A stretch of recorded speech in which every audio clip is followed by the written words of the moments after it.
M2 iPad Pro versus M1 Max MacBook Pro. Can the iPad Pro actually replace your MacBook? I used the M2 iPad Pro exclusively over the past 2 weeks and it's actually closer than I thought. So in this video I will go through the experience with the iPad Pro for photo and video editing, note-taking, WordPress web design and everyday usage such as file management.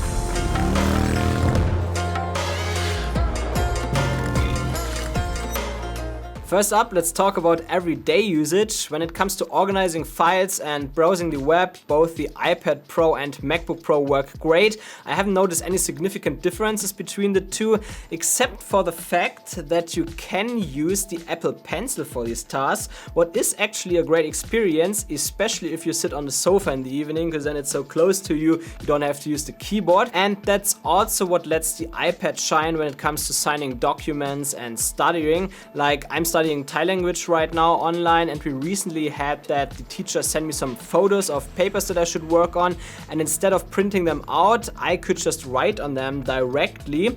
And honestly, using the pencil tool, it actually looks like it was written on paper, so really good performance in that regards. And the Apple Pencil preview function that got introduced with the M2 iPad Pro is also a great addition. It wouldn't be a deal breaker without, but it makes everyday tasks like web browsing and working in many apps more enjoyable.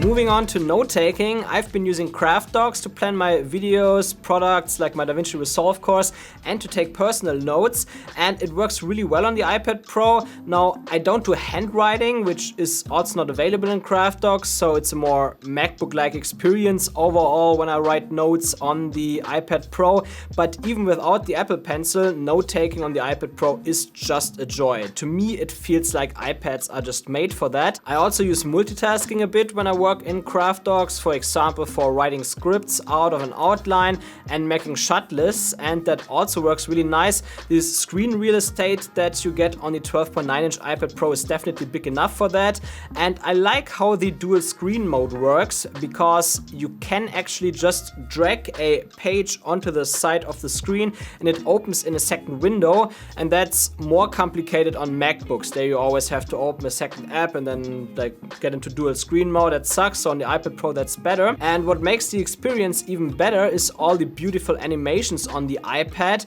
It just feels very smooth, but that's also because Craft Docs is a native app and not a web app like Notion, so it's actually very fast. And by the way, no, this video is not sponsored by Craft and I'm actually paying the full price for it. But yeah, that's my experience. There's not much more to say about it really. I think iPads are just made for note-taking. Just feels right. Next up, let's talk about WordPress web design. While I didn't create a full website on the iPad Pro, I did have some tweaks for existing websites coming in from clients, and I also worked on my own website a bit. Now, to do changes to the websites, I use an app called Inspect, which gives you a developer console so you can see all the CSS styles, etc. as on MacBooks. But on MacBooks, that is already built into Safari and Chrome, etc. So that's a little downside of the iPad Pro. However, the app is also not that good because I can inspect some elements but not all, so I often had to select an element close to the one I wanted to make changes to and then go through the code until I found the correct element, which took more time as it would usually take me on a MacBook. So that's definitely the downside, but aside from that, I found working with WordPress and a page builder, in my case Bricks Builder, very easy to do with a desktop-like experience. So for just managing your website, especially if you work with page builders and you don't get too in-depth with customizations like editing the CSS, etc., the iPad is actually good enough, but I wouldn't recommend it for actual web designers because you will lose a lot of time. Now let's talk about photo editing on the iPad Pro. I use Adobe Lightroom, Affinity Photo, Affinity Designer and Canva for editing photos and graphics, and I can only say that all of these apps work perfectly fine and very fast actually. I didn't notice any difference to my MacBook, to be honest, and even Canon R5 45 megapixel RAW files were no problem at all. That surprised me a bit.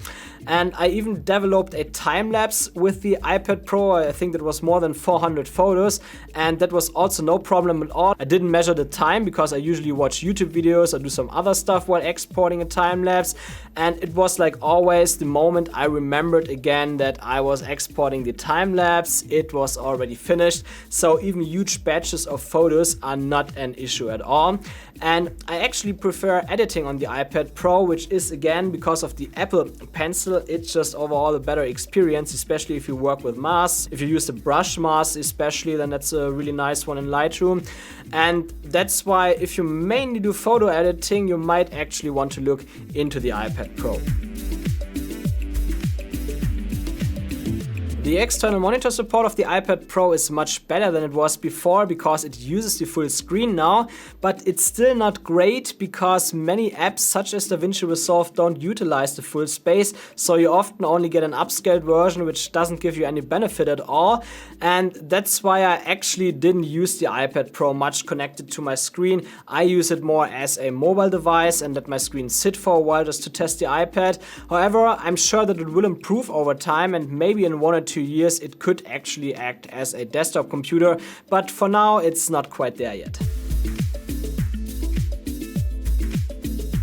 So let's address the elephant in the room, which is video editing. I've edited the past 2 YouTube videos entirely on the iPad Pro, and performance-wise video editing in DaVinci Resolve is actually really smooth. Normal editing and color grading don't lag at all, which was actually a big surprise to me because we're coming from an M1 Max. And when it comes to titles though, there is a bit of lag sometimes, but it's overall okay. Basically, Fusion titles that don't lag on my M1 Max MacBook Pro lag a bit on the iPad Pro, but it's still watchable, and heavier titles and visual effects that already lag on my MacBook Pro play only at about 1 or 2 FPS on the iPad Pro, so there's a big difference. However, you can use render in place and generate proxy media to speed things up. That actually helps a lot. So performance-wise, the iPad Pro is good enough in my opinion to edit videos on it instead of on the MacBook Pro, but of course the MacBook will always be a bit faster overall, and that was actually an interesting finding. My M1 Max MacBook Pro seems to be a total overkill for what I'm doing actually, because I didn't get it to lag much on the iPad Pro. However, there were other problems when it comes to video editing. The Files app, for example, is really bad for choosing music because there is no proper preview function that works as fast as on MacBooks. Like on a Mac, you just press space and it automatically previews every file you select. And that is not available on the iPad Pro and can therefore cost a lot of time, and as we all know, choosing music takes a lot of time. And DaVinci Resolve is also not optimized for full screen support as mentioned already, and that really sucks when I'm at home because there I want to edit on a big screen. And then dragging sliders etc. is recognized as a right click and opens the context menu if you don't drag very far, and that's also very annoying. And then there's also a problem with the edit page. It's not optimized for the iPad yet, so I had a lot of crashes, about 8 to 10 per video. However, the page is officially hidden, so I don't want to judge Blackmagic Design for that. They are likely working on it, but the edit page is a must to edit videos properly. For me, the cut page alone just doesn't do it. And you also can't just drag multiple folders on the media page to create folders automatically in the media browser, so you have to create all the folders by yourself, which sucks. Then there's also typing numbers in number fields. It also doesn't work well because it automatically corrects and then the number is wrong and you can type it again. I'm not sure if that's a Resolve or an iPad issue. And I also find it annoying that the menu bar on top is missing and you need to use keyboard shortcuts for all sorts of stuff because many functions wouldn't be available otherwise. I think they could have implemented a button to support these menus natively. Now, all of that can be fixed and I'm sure that it will be fixed in the future, but for now it's not really a smooth experience unless you edit more basic videos that allows you to stay on the cut page. And another point I want to talk about is overall productivity with the iPad Pro.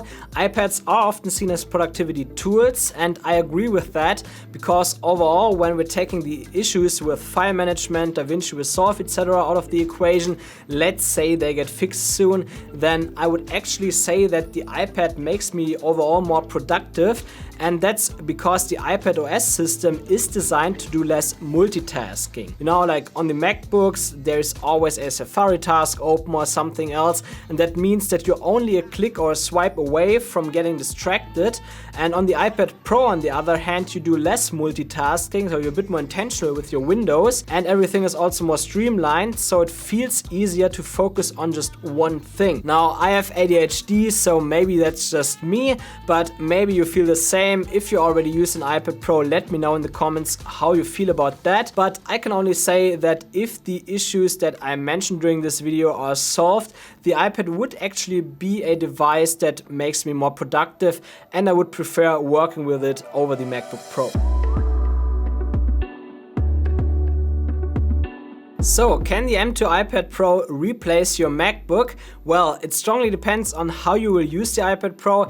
If you don't do intense web design and you generally travel like a normal person, like 1 or 2 weeks at a time, and you want to use the iPad Pro more like a mobile device for working in cafes, etc., while you still have a desktop computer such as the Mac Mini or Mac Studio at home, I would actually say yes. In that case, the iPad Pro 12.9-inch can actually replace your MacBook Pro. But I'm a bit different. I usually travel for at least a month and sometimes even multiple months. And while doing so, I still have to keep this whole YouTube channel running while also doing some clients work. And at least for right now, the iPad Pro is not there yet. I lose too much time on tasks where I shouldn't. So for now I have to pass, but that might actually change in the future. And a little tip here, if you feel the same, if you think that the iPad Pro 12.9-inch cannot fully replace your MacBook Pro, but you want to have the iPad experience, then I recommend you to get an iPad Mini, because things like editing photos in Lightroom especially are actually really nice on that iPad Mini. You don't actually need a super huge screen for that, and that's why this is actually a great addition to your MacBook Pro. And by the way, if you're interested in using DaVinci Resolve on the iPad Pro, I made a video recently where I give you some tips for it. You will find this video here in the corner, and also leave me a like and consider subscribing if you're interested in filmmaking and camera stuff. And I would say I see you soon. Bye.